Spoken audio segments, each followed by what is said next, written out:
ዛሬ ደግሞ በአሳዛኝ ነገር ነው የመጣሁት ቤተሰቦቼ። የእውነት ግን ዛሬ ግን ያው እኔ ሄርሜላን የሆነ በቃ ተጥፋ ምን መጥፎ ነገር ልናገር አይደለም፣ ምክንያቱም ምን እንደሆነች ግራ ስለተጋባሁኝና ውዶቼ ምንም ነገር ቢሆን የምናቃቸው ሁሉንም የምናቃቸው በሶሻል ሚዲያ ነው ታውቃላችሁ። እና ማንንም ቢሆን በአካል የምናውቀው የለም። ሩታ፣ አብርሃም፣ ሄርሜላ ምናምን ገባችሁ አይደል? ግን ምንም ነገር ሊሆኑ ይችላሉ።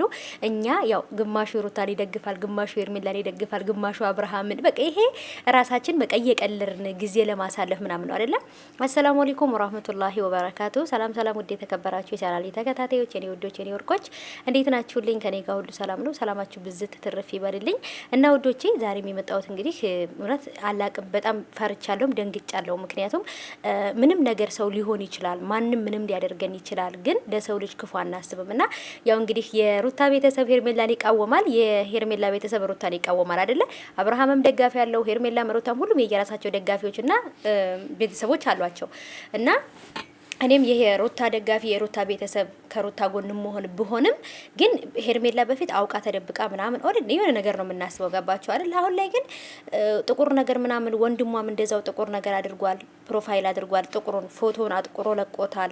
አብርሃምም እንደዛው እና ደነገጥኩኝ ቤተሰቦቼ። ማለት በፊት እያደረግን የነበረ ይሄ ታውቃላችሁ አይደል? በቃ እየተጫወትን ነው፣ ቀልድ ነው። የሄርሜላ ቤተሰብ የሩታ ቤተሰብ በቃ ፉክክር ላይ እና ቀልድ ላይ ነው ያለ ነው። በቃ ማንም ቢሆን ሶሻል ሚዲያ ላይ ነው እንጂ ሁላችንም እናቃቸው አናቃቸውም በአካል አይደለ። ግን ቢሆንም በቃ ሰው የሚወደውና ትክክለኛ ነገር ነው ወይም ትክክል ነው ብለን ያሰብነው ሰው እንደግፋለንና ቢሆንም ግን አሁን ላይ ቤተሰቦች የእውነት ሩታም አላቅም ብላለች፣ ሁሉም ሰው አላቅም ብሏል።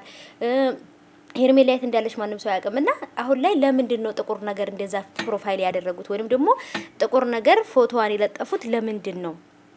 ይሄ ፎቶ ከአብርሃም ጋራ ከዚህ ከመጥፋቷ በፊት ሁለተኛ ነው ሶስተኛ ቪዲዮአቸው ላይ የለቀቁት ቪዲዮ ፎቶ ነው እና የእውነት ግራ ተጋብቻለሁ ማለት ነው ውዶቼ። ሄርሜላ ምን እንደሆነች ማለት ደነገጥኩኝ።